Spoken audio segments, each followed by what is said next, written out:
We've had total about 150, 200 people reply to various surveys. I discovered SurveyMonkey and have gone crazy just generating surveys. So we have a lot of interest, but a number of people said they couldn't come today but wanted to remain in touch. So I think since we've only got an hour, we should start. My name is Jeff Elman. I'm Dean of Social Sciences and a faculty member in the Department of Cognitive Science. The goal of the 1 hour today is to explain to you something about this faculty workshop on online learning, give you a sense of what the goals are, what you might get out of it if you choose to participate, and also what you should expect to have to put into it. It's non-trivial. This isn't just converting your slides, your overheads to PowerPoint. We would not need a workshop for that. So there's a lot more involved and a lot more at stake. But there's more that motivates this. So this effort really reflects a collaboration between, it started with, initially with social sciences and Calit2, now named Qualcomm Institute, as a partnership. I see Ramesh Rao sitting there. And last December there was a workshop organized by Deborah Forster and various others to take the pulse of the campus and find out what's going on in the area of technology-enhanced education or learning. And in the course of the education initiative, which is headed by Barbara Sowery, this topic kept coming up and up, online learning, and what can the campus do about it. So there's a broader context, and then this gave rise to a broader partnership of individuals, including Academic Affairs, Academic Computing and Media Services, and Center for Teaching Development, all represented here, to try to mount this effort. The broader context that motivates this is worth spending a little bit of time on because, as I say, if this were just how to use PowerPoint, I don't think you'd all be here. I think this reflects a broader set of issues that people are concerned with. So I want to begin by talking about those because those really are behind much of the reason for wanting to do this workshop in the first place. MOOCs. Since January of 2012, there's been an enormous amount of interest in the public arena in these massive open online courses, MOOCs. It's interesting because the term MOOC dates back to the mid-2000s, 2008, roughly, even a little bit before. So the MOOC idea is not new. Online learning is much older. One of the first serious uses or investigations of the use of online learning was carried out by Dick Atkinson and Pat Suppies, faculty members at Stanford at the time, who developed some software for math and reading education in elementary school students in the Palo Alto region. That's the mid-'60s. I bet very few of you knew that. It certainly did not make it into the New York Times, and Tom Friedman wasn't waxing enthusiastically about this stuff. So it's really been a recent phenomenon, and there's, to be frank, a lot of hyperbole. We are told constantly MOOCs are going to save the world, or at least the education world. And we're also, experiencing a tremendous amount of fear, loathing, and I've even heard terror used in the context of the MOOCs are upon us, run, run, run. So I'm making light of this, certainly making light of the overreactions on both sides, but I take very seriously, I think many of us take very seriously, both the opportunities and as well as the challenges. This isn't a slam dunk. And this is all happening, certainly in the University of California, many public systems, in a context that's aggravating. So it's interesting to note that the reaction in the public universities has been markedly different than those in the private universities. Why is that? I think there are a couple of things that are occurring that are the backdrop, certainly for the level of interest in MOOCs and online learning in general. And it's important to think about those. Again, this isn't PowerPoint. There are social implications and possibly opportunities and possibly risks that are at stake. One has to do with just the changing views on the part of the public and state governments about higher education. In the 1960s, higher education was was seen as a driving force for economic growth, for personal growth, for social mobility. It was highly valued and moved to the top of the public agenda. It was also true, and we shouldn't forget, a relatively small number of students took advantage of that or were able to take advantage of that for various reasons. Since then, a lot has changed. And there are now serious questions about the value of and the cost of higher education. The increases in the cost of higher education outpace those in the rate of increase for health care. Higher education has gone up more proportionally than health care has. That's a startling fact. And that has certainly attracted the attention of our legislators and the voting public. So that's one issue. At the same time, that there are these misgivings and concerns, competing priorities. It's also the case that more and more people see higher education as a route to social mobility, and they want access. We now have roughly 500,000 graduating high school seniors in the state of California. And we enroll 5,000, 6,000, I don't know the exact number, every year. That's a minuscule number. We do not have the capacity. And then you take into account the fact that there are a significant number of students who are locked out from the get-go. I was told that roughly 30% of the public high schools in the state either do not offer or do not offer on a regular basis the courses that make up the A to G requirements that make you UC eligible. That means if you are one of the students who goes to those high schools, and it's not hard to imagine where they're located and what populations they serve or underserve, you don't have a shot at getting into a UC or a CSU.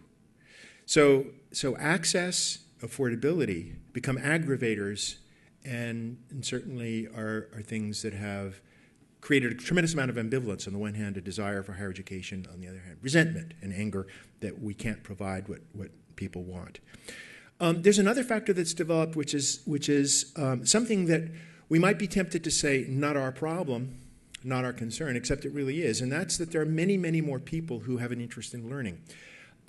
We've always recognized the need to cultivate and to feed and to guard the pipeline, the K-12 population that we hope one day will come to the UC or CSU or community college system. But that pipeline has always been somewhat at risk and is increasingly leaky and narrow and damaged. And it's in our self-interest, let alone for any motivation of social justice or responsibility or public mission. It's in our interest to nourish that pipeline and to make sure that those students get the best education. So that's another consideration. That's a learning population that we're more and more concerned with, and our campus is in particular. At the other end of the spectrum, there are alumni. We talk about the things that alumni can do for us. We need to be aware of the things that we can do for our alumni. And lifelong learning is one.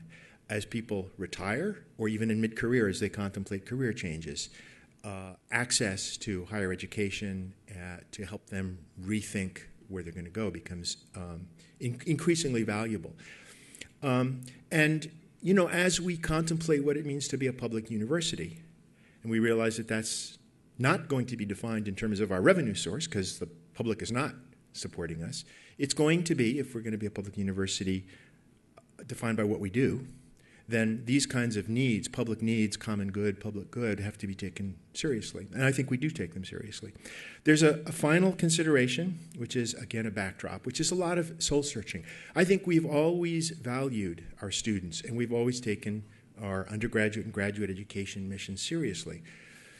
But it has been the case that in the past few years in particular, as both the class sizes and the cost of tuition have soared, we're doing a lot of soul searching about the quality of the education that we can provide our students. And a lot of us are worried about that. And so we look to, there are constraints over which we have no control, so we have to look to things over which we might have control. Those are all, I think, to be taken seriously as the backdrop. And I think if you look at those, you start to see why, on the one hand, you get this euphoric these claims, hyperbolic claims about MOOCs will solve all of these problems, online education will solve all these problems, on the one hand. On the other hand, serious misgivings about the ability to do that without compromising quality in the educational experience. Within the state, we have another set of factors that are at play. So we have a governor and a legislature that are pressing very hard for the use of online education in order to increase the throughput of students, the time to degree, and also to increase the numbers of students that we can educate. Those are serious pressures. Those are, frankly, often couched in terms of threats. If we don't do what the legislature or the governor want, we'll have our budget cut even more. We also have from the Office of the President, from the regents, encouragement to explore this. Overlapping issues, somewhat different issues, and we're offered inducements, money. Teach a course and we'll give you $10,000, $15,000. So there's carrots and sticks, and I think you put all this together, it's not hard to understand why there's serious ambivalence, particularly in public universities, where faculty are very worried. They're worried not about the core issues that I think honestly do drive the legislature and the governor, that is access, affordability, time to degree. Those are all worthy, admirable goals. But there are concerns about the compromising educational experience. And that gives rise to cynicism, fear, and that should be taken seriously. So that's a backdrop, and I think that's a lot of what we all have in the back of our minds, and we should have in the back of our minds. So the question is, how do we respond to this? One of the things that we did, this group that started, was to first of all want to take the pulse of the faculty, because the faculty are the key players that need to lead and drive any kind of response. I want to just summarize for you so you get a glimpse of what you think. And you is now actually a larger number of people. I think we have results for less than 100, but that number has now grown to about 200. For one thing, there was a little bit of a surprise given the somewhat haphazard way in which this survey was publicized. This list of disciplines has grown, and there's now, we have respondents from every single unit on campus, meaning not only the 5 divisions, the schools, radii, RPS, Scripps, School of Medicine, but almost every department. So this list is now incomplete. So there's very broad interest from all sorts of areas, including extension, library, the colleges. When we ask people what kind of target audience they envisioned for the use of an online course or at least online materials, some were anticipating using it in small settings, other in larger settings. Average was about 135 students. We were interested to know sort of how the time frame, because this was going to guide whatever we did. Most people want to do something, if not the fall, probably the winter. That's a realistic goal, we think. And when we asked, who is this course for? So here's something to be aware of. People talk about MOOC, Massive Open Online Course. These are popularized in the press as open access courses that are offered to the world, and they're self-contained. There is some instructor interaction. There's much more peer-to-peer interaction, but they're generally not offered for credit, and there is very little human grading of these courses. That's the thing that many people think of when they think about MOOCs. About 80% of the faculty who develop a MOOC use the MOOC in what's called a blended format. That is, they use the MOOC the way you might use a book or articles in your courses. They integrate that material as supplementary material in a residential or face-to-face course. It provides supplemental information, and one of the things that does is then to free up what would be lecture time to do other activities. We'll talk a little bit about that in a bit. That blended format turns out to be the thing people were most interested in. There's also a version where it's exclusively for our students. So one of the things that Coursera has really pushed and pioneered, is closing the MOOCs to the world for use just in the residential context. And in fact, they encourage that, at least for the initial offering, so that you can shake out the bugs. So this actually seemed to be the kind of things that people were interested in. We asked people about platforms. Not surprisingly, most people said Coursera because they've heard the most of it. Or most people said don't know, give us advice, and we'll return to this later. And one of the issues that we were concerned about was this isn't PowerPoint, right? So it's very difficult to do on your own. It really helps to have some assistance. We'll discuss why and what kind of assistance that is. And this is going to be something we'll need to think about for the workshop and beyond. So I said there was this Survey Mania. I want to put in a plug for another survey just because it does relate to the use of technology. Academic Computing and Media Services is now evaluating the learning management system that it uses.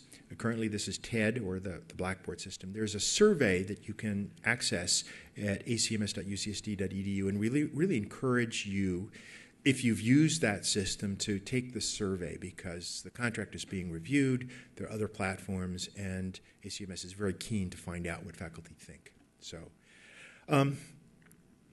how do we respond to number 2? So given this background. One can respond out of ignorance. I have to say, we've been put in the position of mostly having to do that. And I think given the fact that very few of us have direct experience with online education, it's probably for most of us limited to things like taking the UC mandated training courses. I just got my reminder it's now time to do the sexual harassment prevention training. I think that's what many people think of as online education. I had the recent joy of also taking online traffic school. And those systems are not what we're talking about, but they are what color our interpretation is, and the technology has changed so dramatically in the past year and will change dramatically over the next 5 years that we're being asked to either endorse and accept, if not embrace, what the legislature tells us we must do, or we're asked to respond to requests for proposals from the Office of the President and commit ourselves to providing products we have no idea what they'll cost us or what their benefit is. And it's not surprising that there's resistance, and there should be. So the idea that this sea change in technological culture should be driven for the top, I think is wrong, and I think a lot of us feel that this is something that should be driven by the faculty. And how do you do that? So here's where the strategy of early adopters comes into play. One could offer outrageous sums of money to faculty to start being pioneers. I think that gets nowhere except costs a lot of money. Because I think most faculty have an interest in the education of their students. I don't think that's the kind of incentive people need. What they will need is support, resources that will make it possible to do something. That may include time off, may include course release, may include extra TA support. It may include technical support. Those are the things that, in my view, people really need. And that's what we need to provide the people who want to take a risk. It is a gamble. And so those of you who are here who have an interest have some level of willingness to take a risk on the chance that it may be positive and exciting. And the purpose of the workshop that I'm going to describe in a second is really to provide the kind of support and resources that are needed to enable you to take advantage of the possibilities that exist, and even more to become not just the early adopters, but the early leaders in the discussion about online technology in education. So what's proposed is to start a workshop for instructors that will start, the first one will start in the summer. We envision it running for about 6 weeks, from mid-July to late August.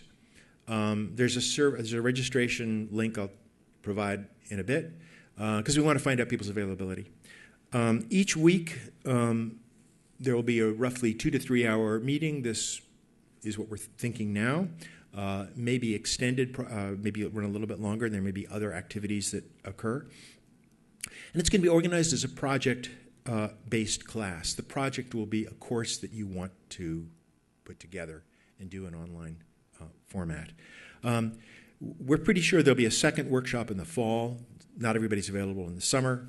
Some people may just want to wait and see what happens in the summer. And our view is that the first time we offer it, it will be good, and the second time it will be even better. There will be things that we'll learn in the process. There's a support team that is going to be leading this workshop. Deborah Forster, why don't you raise your hand or wave or something? Deborah Forster, Richard Tibbles, who's here, Jamie Alexander, Joan Holmquist, Dan Suki, Beth Simon. And we will run in parallel with this another course. I think Beth is talking about doing this, is having a course for undergraduate assistants and maybe TAs that will be learning some of the same stuff and will be a resource for the instructors who are developing courses, because this is not something you can easily do on your own. And we have a lot of student interest in this technology. And so there will be a parallel course that's offered for them.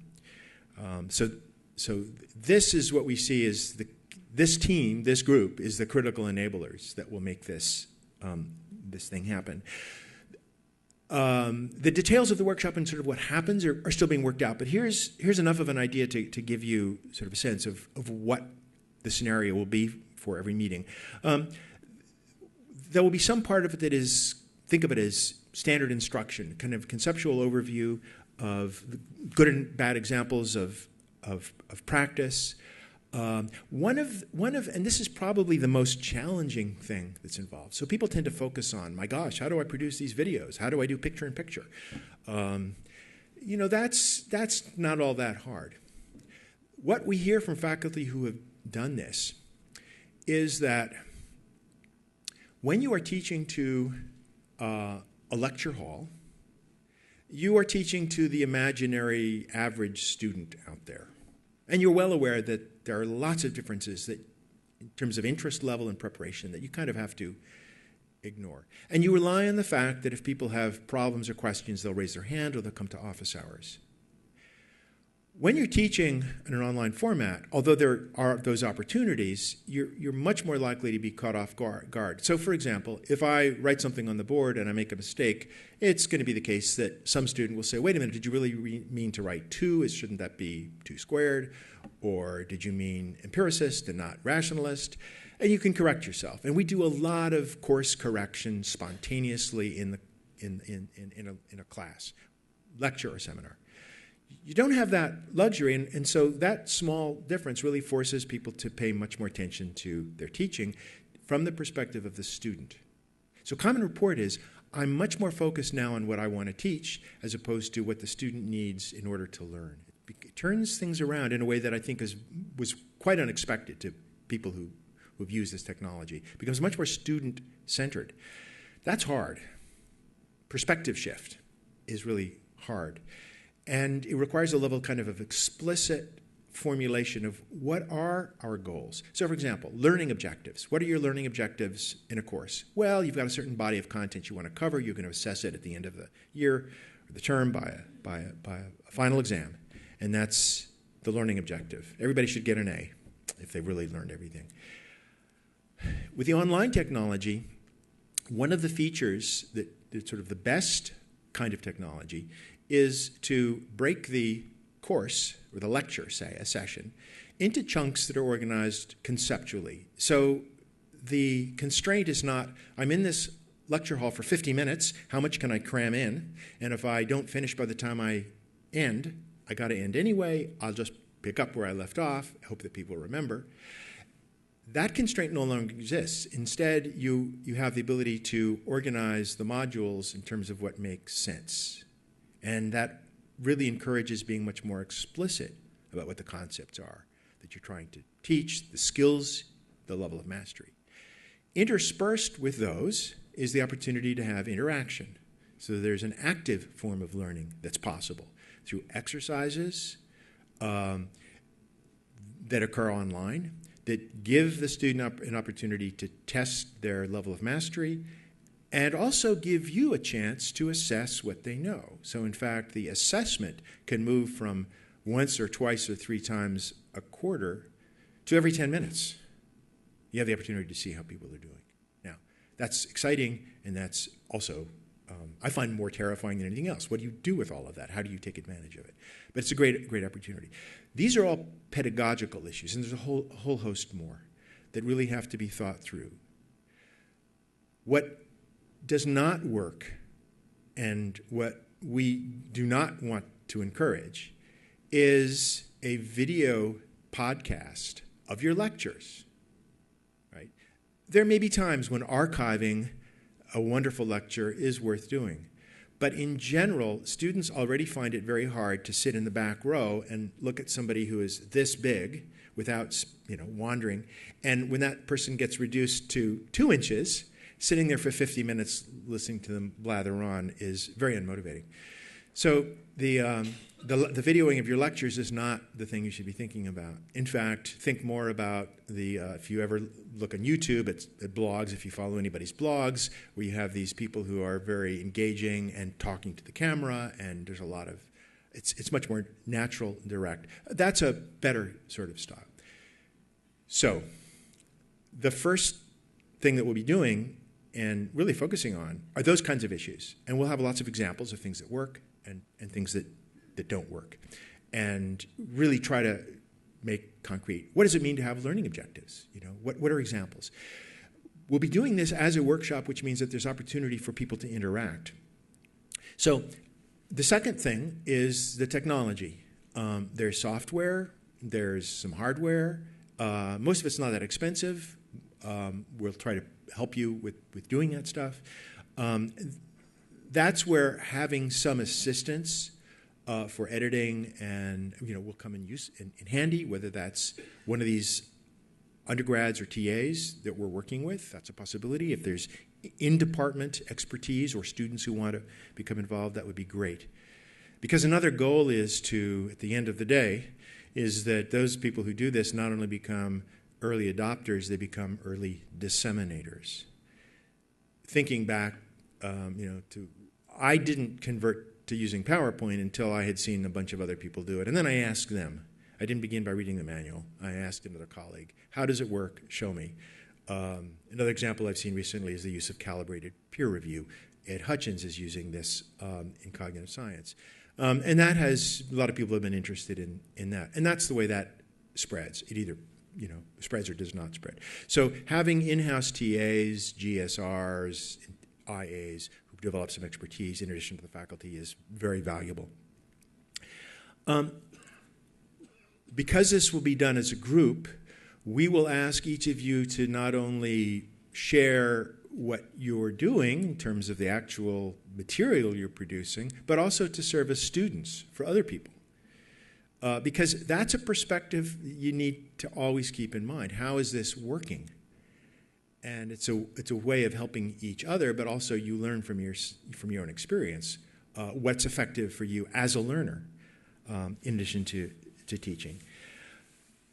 Between the sessions, the organized sessions, we'll have opportunities and activities, probably with the student support staff that will be able to work with you in your office, in a recording studio, wherever stuff is done. We'll try to provide the most assistance we can. As I said, we're having a second course that run in parallel to make that happen. A couple of practical issues, and I don't have that much more to say, and then we'll have questions and discussion. A platform. There are a number of platforms that are out there. Coursera. The campus has an agreement with Coursera. edX, we're now negotiating one. Udacity. There are other platforms you may or may not have heard of. Class2Go at Stanford. Course Builder at Google. This Course, which was produced, Jamie and Richard and some other folks have been, that's in use as a learning management system. So in fact, the variety is very healthy. one of the things that we need to really keep in mind is something that I was pleased to hear Daphne Kohler say. Daphne Kohler is the founding co-CEO of Coursera. She came here and visited. And she said, she expects that in 5 years she will look back on what she is doing, what Coursera is doing, with embarrassment, realizing how limited and primitive it is. And I thought, I think of that as a scholarly approach. It's the self-critical awareness that whatever you think today should be superseded, improved on, refined tomorrow, an openness to being self-critical and realizing current limitations. So locking ourselves into any single platform at this stage would be a mistake. And I think we want to have a strategy of being a bit promiscuous and experimental. At the same time, we have to be realistic in terms of our own expertise, this workshop. The kind of support that we can provide is fairly limited. So our decision was to go with Coursera as a platform for the workshop, not with the goal that Coursera will become the only platform or platform of choice that people might use, but because for the moment it serves us well. Coursera is offering an unusually high level of support, instructional support to faculty. In fact, for me, it's interesting to me that edX, for the same level of support, charges $250,000 per course for basically a telephone help desk. Coursera does this for free. Of course, their goal is to facilitate, encourage. It's not hard to understand why they would do that. And they're fairly skilled. They have our contact person is a former UCSD student with a PhD in biology and very excited about trying to help us. So they provide a lot of support. They have a number of tools for authoring, creating content, which are pretty good. And they have a bit more documentation, not as much as we would like. And they, in fact, have a large back-end part of their website, which is for instructor support. They also encourage, and they have forums for their partners to talk directly and to share information. And because it's probably the most widely used platform, there are now a lot of universities and a lot of faculty that are using it. So for our purposes now, it seems to be, it'll make life easier, but I really want to be clear that we're not, our agreement with Coursera is a non-exclusive contract that allows us to offer courses that can be pulled when we want. We got to give them a notice. We don't do it in the middle of the course, but so it's, from our viewpoint, as flexible and generous as we might want. What I talked to you about before, the kind of format that we're anticipating, by MOOC, I'm talking about a completely self-contained course offered for off-campus learners primarily, without credit. There's the for-credit version, and that's something that the legislature and the governor and UC is interested in, and I think we should be interested in it. I think we should be really cautious, because the bar for giving of and the level of confidence you have to have in a course that you're going to give it as a self-contained online course with credit has got to be pretty high. I don't have a lot of confidence we can do that right now. So I think the better strategy is to get our feet wet and experiment with the technology, see what the strengths are, the weaknesses before we get to that point. But that is a goal I think we should bear in mind. As we sort of try to evaluate what works and what doesn't work, it might be with that as a goal in mind. And again, the other thing I want to sort of emphasize at this point, this technology I think is best seen as appropriate for some courses, some domains maybe, probably a broader set than we imagine, and some kind of content, and does not replace the residential experience, the personal experience. So even if we offer courses for credit, there might be some courses that are well suited to the medium. But the thing that I think for the moment we should be thinking about, this is the getting your feet wet with maximum benefit, probably the easiest. This is blended format. So Coursera will be setting up a special website for us called ucsd.coursera.org, which will be available through single sign-on to only our students, enrolled students. And the We will strongly encourage faculty to develop materials that might function as a self-contained MOOC for anybody, but which will be, at the very least, tested out and developed with existing courses that will free up time inside the course. Because nobody has reported that the very first version of an online course they've developed was the last one. It always needs to get changed and fine-tuned. What's going to be hard? What's going to be exciting? Let me start with the exciting stuff, because we want to now give you a sense of what you might get out of it and also what you have to put in. What's required of you, there's material resources. You need a video cam, a mic, maybe a digitizing tablet. I'm not talking about an iPad, by the way. I'm talking about a pad that you can write on, and it's like a pointing device or a mouse device. It interfaces with your computer. These are all things that are probably going to be needed. Some of you may have them. A lot of laptops and workstations already have the cameras and mics built in.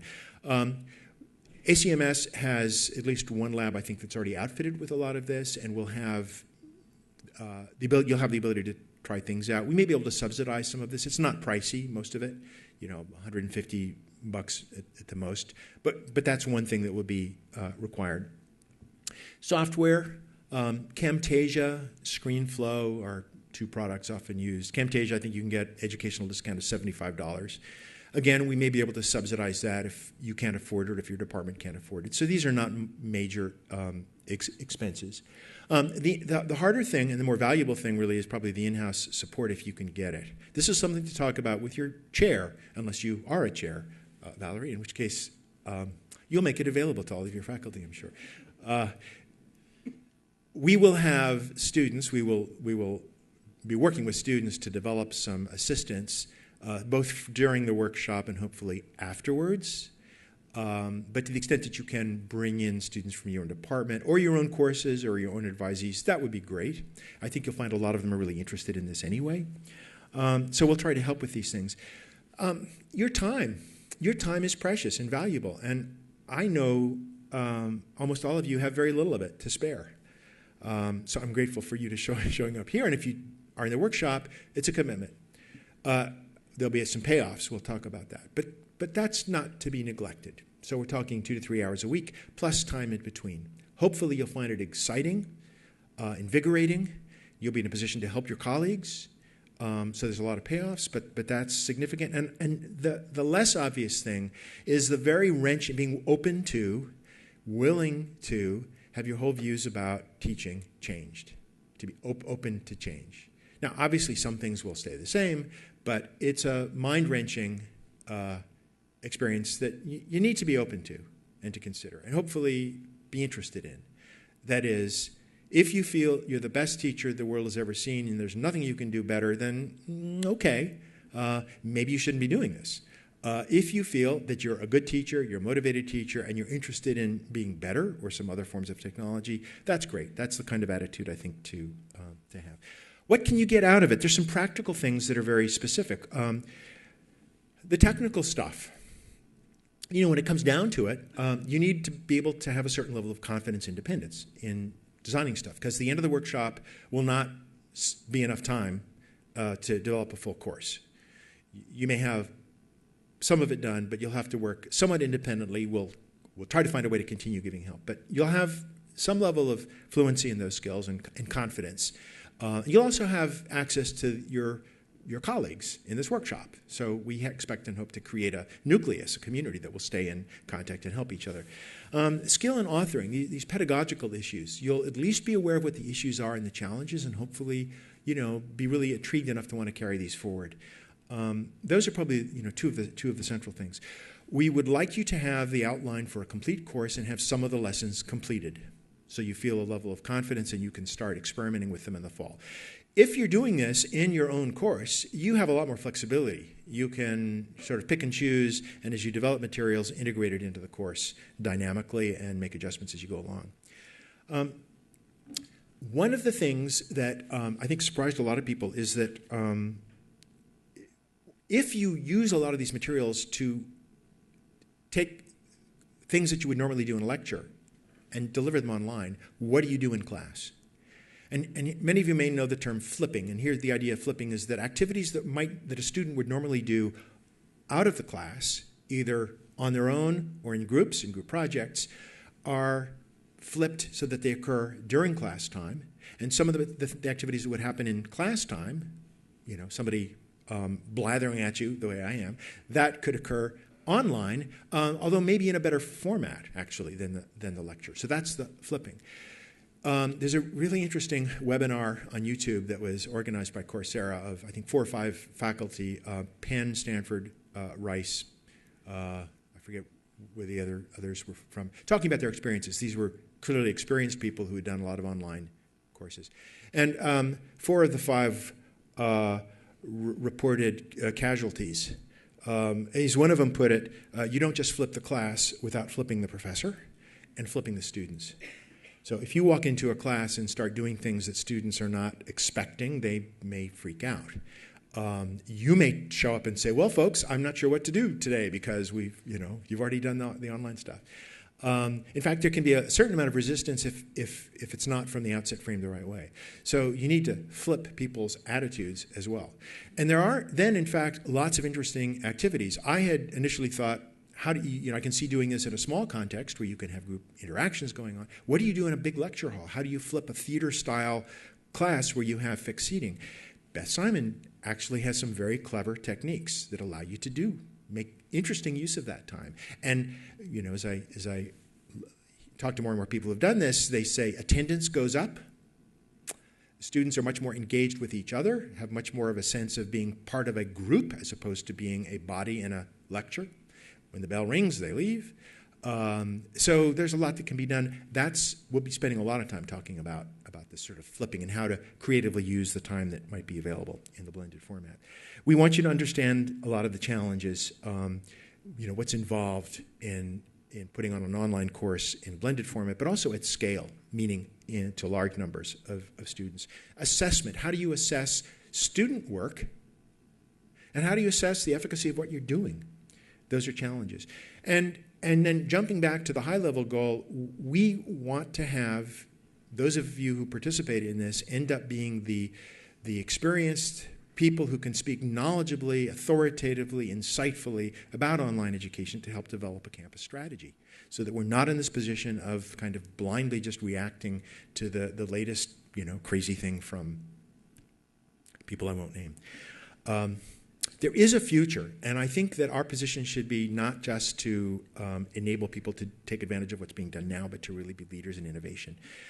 Evaluating student work. There are auto-grading programs that are remarkably sophisticated and successful in some domains. Evaluating software, code, for example. Evaluation of written text is a lot dicier. There are techniques, peer review, peer-peer interaction, which have a lot of promise, actually. Not because they're cheap and dirty, but because they can be used as vehicles for teaching students critical thinking. But it has to be done explicitly. You have to then teach people and recognize that's something new that you have to do that you might not have done otherwise. So that's a challenge. And I see that one of the things we would like to do as a campus is to be leaders in doing that. Increasing the interactivity. There are reports of very exciting interactions that occur across cultures. Students who might not normally get a chance to engage, but in the online context, get to talk with other students who are from different countries, different cultures. One story of a student in Jerusalem who got in a group contact with a student in the West Bank, Palestinian student, said, I never would have talked to a person who was like 100 miles away, 200 miles away. But now we're interacting, right? So there are all kinds of exciting opportunities that could be enabled. The bandwidth is not quite there, but again, this is a technology that we could help drive. The learning experience most students undergo in a class setting is fairly rigid. There's not a lot of opportunity for personalizing or making it adaptive. But there is now an opportunity with the online technology for dynamically changing a given student's experience, the thread, the narrative that they experience, as a result of how they're doing, what they're learning, the level of mastery, and their interests. This is something, there are a couple of, Richard Tibble's one of the people in the workshop, Terry Jerningan, I think, has an interest in this. We could try to pioneer this area. That means that the platform allows us to be much more personalized than we're typically able to do in the normal format. We have lots of intuitions about what works and what doesn't, including this notion of being adaptive, giving people choice. We don't actually know if that's a good thing. It could be that maybe not giving people choice is the better thing. This is a platform where we have the opportunity to put our intuitions to the acid test. Of course, that requires having some set of goals that we can use to measure.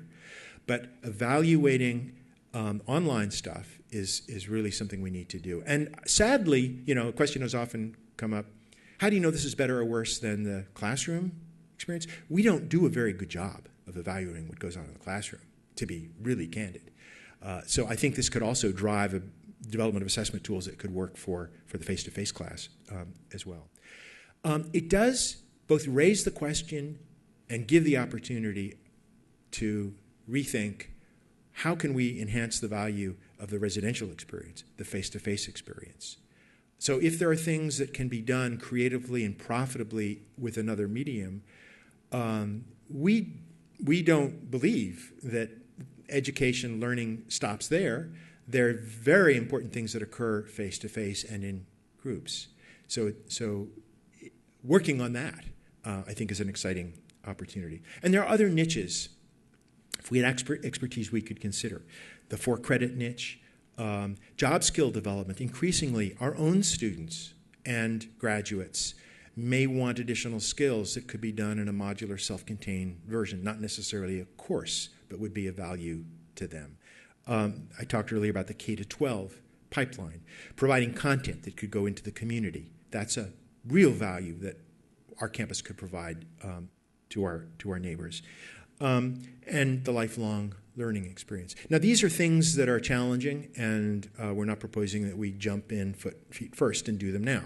So the workshop is rather modest in terms of the goals, the blended target, but the idea is to develop expertise and wisdom that might make these other niches, make it possible to fill these other niches. Okay, there's a registration website. So if you are interested in participating in the workshop this summer, please go to bit.ly, WOOLREG. WOOL stands for Workshop on Online Learning. I thought it was easier to remember than SMQ34569, which is what Bitly first wanted to assign as the URL. If you register there, you'll have the opportunity, you'll be asked to give your name, department, and stuff. You'll also be asked about your availability during the summer period and also during the fall, because some people may not want to or be able to do it in the summer. So we ask you to register if you're also interested in the fall. Tell us a little bit about yourself. There's a link at the bottom if you have not completed this other survey that in more detail asks you about your level of interest. At this registration, the very last page says, if you haven't completed the surveys, please, this other survey, here's the link, please go do it. We try to notify people by the 3rd week of June if we can accommodate you. We're a little worried about numbers. If only a dozen people sign up, that's okay. If 40 people sign up, that's great, but I don't know how we're going to accommodate 40 people. So we'll have to work on that. And we may try to move some people into the fall if necessary. I've already told you about the organization, so let me stop and see if there are questions. Now, this is being taped because there were about as many people who didn't come as who did, who said they wanted to see a video because they're interested in doing this. So Deborah, I think, has got, and Joan have mics. So if you've got a question, wait and talk into the mic so it gets recorded. So any questions?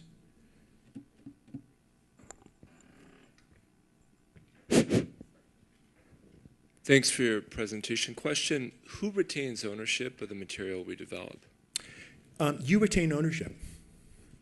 So this actually falls under the University of California course copyright provisions, which say, they say two things. The instructor, we'll have a website that has all this stuff. So it says that the instructor who develops the material has an irrevocable copyright ownership, but also grants unrestricted license to the university to use it for various purposes. It's very similar to the patent thing. So the idea is, if it's creative work that you have created, you own it, but you also, because it was occurred in this context, you make it available to the university. Coursera doesn't own it. If they do captioning or other stuff, they'll own that part, what they add, but we own it, and we can take it back, and the instructor drives it. The instructor can at any point say, I don't want to do this anymore. Okay? Yes? Yeah, sort of related. If we want to develop a course with somebody at University of Arizona or Rutgers University because they're developing course content through our grants together for online teaching, how does that work? Sort of similar question. The copyright issue gets, I guess, that I don't know the answer to, because then you have multiple stakeholders. Right. And I don't know what those institutions' policies are. But we might want to collaborate. So certainly collaboration is possible. There's a course being offered now through Skaggs School of Pharmacy that involves collaborations between faculty at UC San Diego, Irvine, and one or two other institutions, and they just work together. They haven't focused on who owns the copyright because they're not concerned at this point. But so the collaboration is easy, but if you care about that issue, then you need to find out from the partners what their institutions' policies are. That will govern their contribution. Maybe a second part of the question is, eventually would UC be planning to make money off this by registering people to take these courses?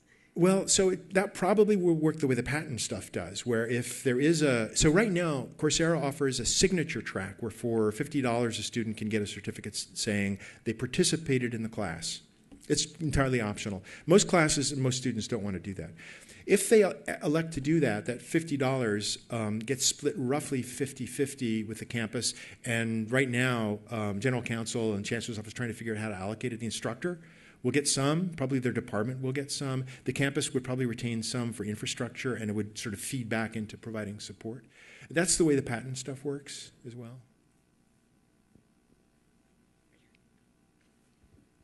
Good morning, Thomas Römer from the Radio School. I've been mucking around with this for the last 3 months, and I have some experience. The main problem I had during the time was not of a technical nature per se. As you said, the picture-in-picture is easy, right? Everything I want to do, I can do. What I'm missing, and what I was missing from your presentation, is an overall strategy and architecture of how to do this well. Let me explain. A course that I could develop here could be shown to graduate students.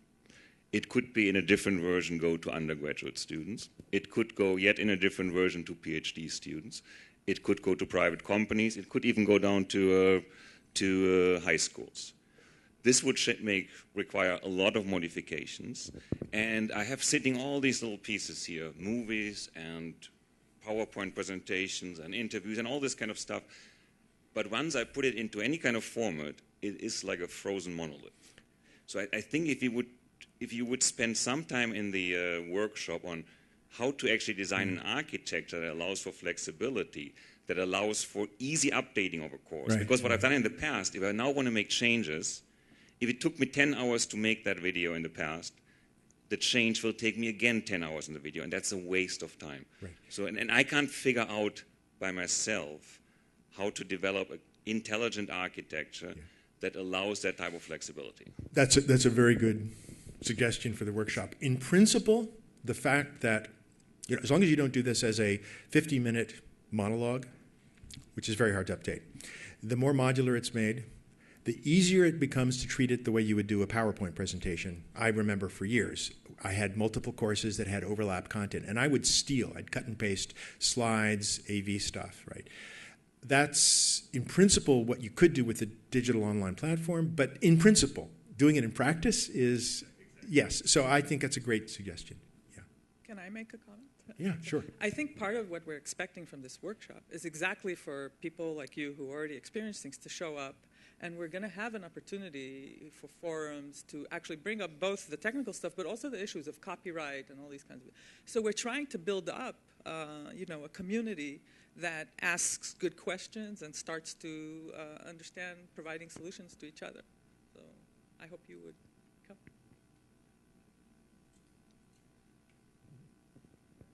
A great summary, Jeff. I know you feel strongly about making social science matter. So I'm curious where you see this fitting in the scheme of things, of the evolution of our research universities becoming more engaged or not. I know MOOCs aren't a panacea, but if you could reflect on that. This is a softball question, Keith, and I don't want to succumb to the temptation to grandstand. So, yes. I do think that the core that we all share, and this is not just a social science issue, is the desire to be of better service to our students. I think that's really at the heart of everything that we want to do. And we see this as potentially enabling that. I think it also opens up the ability to be of greater service to the broader community by offering educational tools that are more open access. I don't think we do it all at once, so it's this sort of gradual progression, but yes, that's definitely part of the hidden agenda, but I don't think it's just mine. I think it's shared by most people here. You mentioned a bunch of times about giving credit for these types of classes. And the one thing I wanted to point out is that at the lower division level, especially for our transfer students, they're taking a ton of online classes that we're already giving credit to. And increasingly, I'm seeing upper division classes coming from our sister campuses, even asking for credit at UCSD as well. So just this whether we give credit for these classes or not, it's happening through the community colleges for sure, right, and even our sister campuses. Right. So one of the topics the workshop ought to talk about, and maybe there's another workshop, which is the issue of credit. And we need to think about, for one thing, be very useful. So you may have more experience than many of us do in sort of evaluating those transcripts and the student experience. I think we need sort of intelligent feedback about, are we happy with what they've learned, what's working, what's not. San Diego State has done quite a bit of this, and we're going to have a meeting in a month or so with James Frazee, who directs their instructional technology group there to tell us what they're doing. We're trying to learn. Yeah, it's on the horizon, but we need to respond intelligently with information, and we need to lead even more. So, yes. Jeff, thanks. I'm so happy that this is happening here. Having been a part of a previous wave of online education in the 90s at another institution, this is really exciting.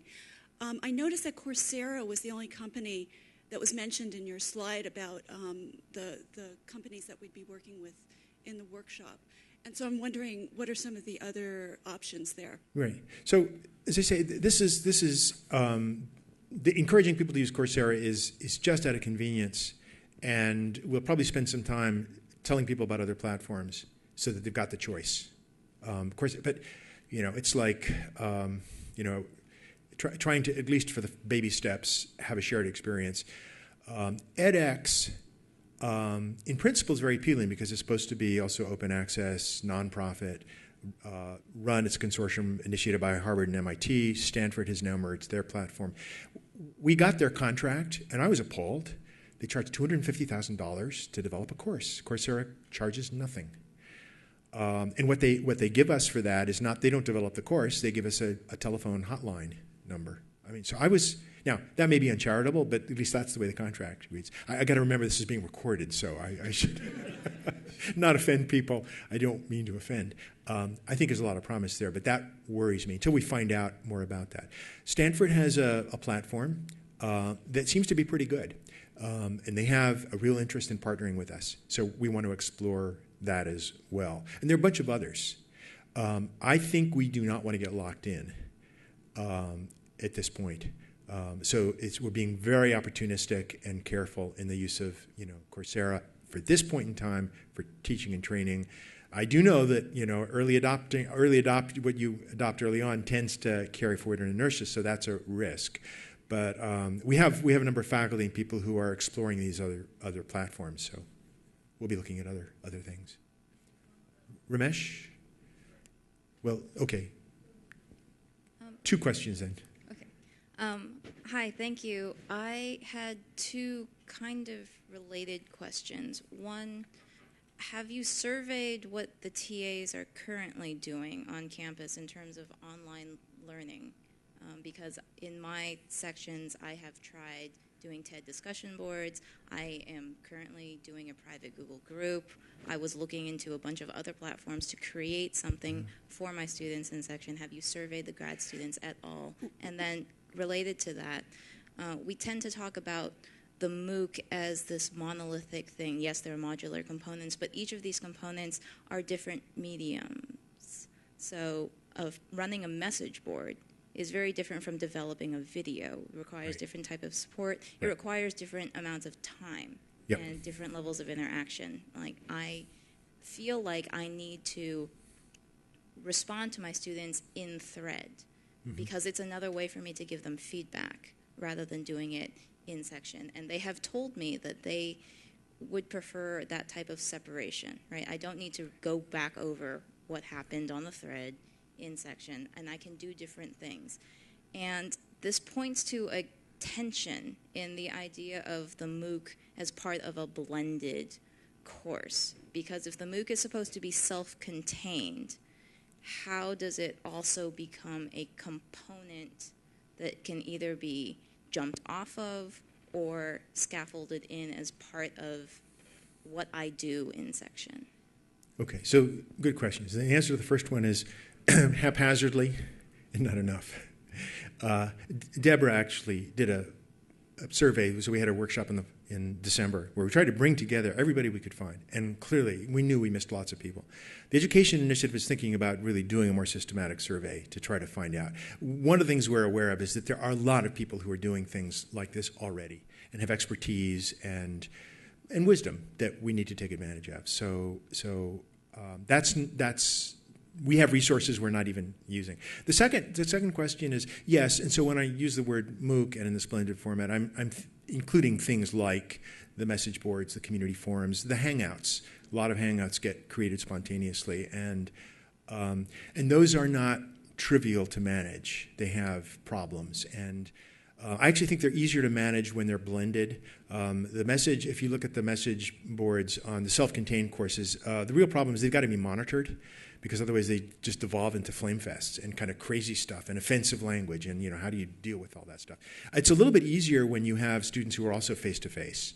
There tends to be a higher level of responsibility, and and it's a smaller number of people. So I think doing a blended version is a good way of beginning to get some experience with some of these hard issues, and they'll be part of the workshop. We'll definitely be talking about that. So. I just want to steal one comment just to respond to that. Just to remind you that ACMS is running this LMS survey. And from what I understand, Joan, they put it out on Tuesday. By yesterday, there were over 200 responses. Most of the respondents were TAs. So we are getting a TA voice, and actually we would like to encourage that. Also, ACMS is acting promiscuously. It's not just TED, it's not just Blackboard, it's not just Coursera. So, they will try to try and accommodate. Even if we don't do it inside the workshop in the summer, we're always thinking also about the continuation. Okay, last word goes to Ramesh, I think, and then we So should first stop. a plug, we have a high-definition TV studio here, and we'd be happy to make it available at no cost for the first 6 or so instructors who want to use high-end video studio equipment all the way to 4K. So if you have highly detailed things that you want to project, that would be a perfect place. We also have the staff that can produce this, the entire chain, and make it available on a streaming web server. The question that I had for you, Jeff, listening to your comments about assessment, is student assessment of professors, right? It's so critical in how departments evaluate faculty. And there's always this feeling that the quality of the responses from the students through CAPE and so on isn't quite what one wants. Are you aware of experiments people are doing where these platforms might help generate better feedback on how the professor actually did? That feedback is done routinely through most of these courses. I don't know the quality. I don't know if evaluations of the evaluations. It's typically a debriefing. There's a questionnaire that's given about the experience. I can't comment on the quality of it. It's something we should look into. So no back-end analytics on how this person did compared to other instructors who taught the same course? Yes, there is limited, right. So there have been studies. This is done, again, in a haphazard, non-systematic way. There are sort of the most interesting experiment is the one where the same instructor gives it, same course in the same quarter, face-to-face and blended. And it's anecdotal data. I mean, they'll report it as a result of an experiment, but I'm not sure how well done it was. But the typical anecdote is the blended version. Students, initially, it's a little harder because students actually have to do the work outside, and that's got to be forced, and there's some resistance to that. Once they get over that, they tend to work, the level of effort is more consistent during the quarter. The online stuff kind of is a constant push every other day or something. They've got to do something, and it's being recorded. So they may resent that initially, but then, and they have to adjust to the new use of the class time. But when it's done well, the reports, I've seen a couple of them now, more material gets covered. 25 to 30% more material gets covered. The level of mastery appears to be higher in the blended format. And the really interesting thing is that when you ask students to evaluate how easy or difficult the course was, the students who took the blended version report the same material, even though they covered more, it was easier. The course was easier. The instructor's sense is that they worked harder. And I think what that reflects is the student misperception that the difficulty of a course is measured by how much they understood. So if they feel they didn't understand the material, it's because it was a hard course. If they did understand the material, it was an easy course. In fact, what people will report is they actually understood more material to a higher level, and so it feels like it was easier. But these are anecdotes, and one of the things we ought to do is try to be more rigorous. So, okay, we've come to beyond the end of the hour, so thank you very much. Please do register if you're interested, and hope to see you in person as well as online.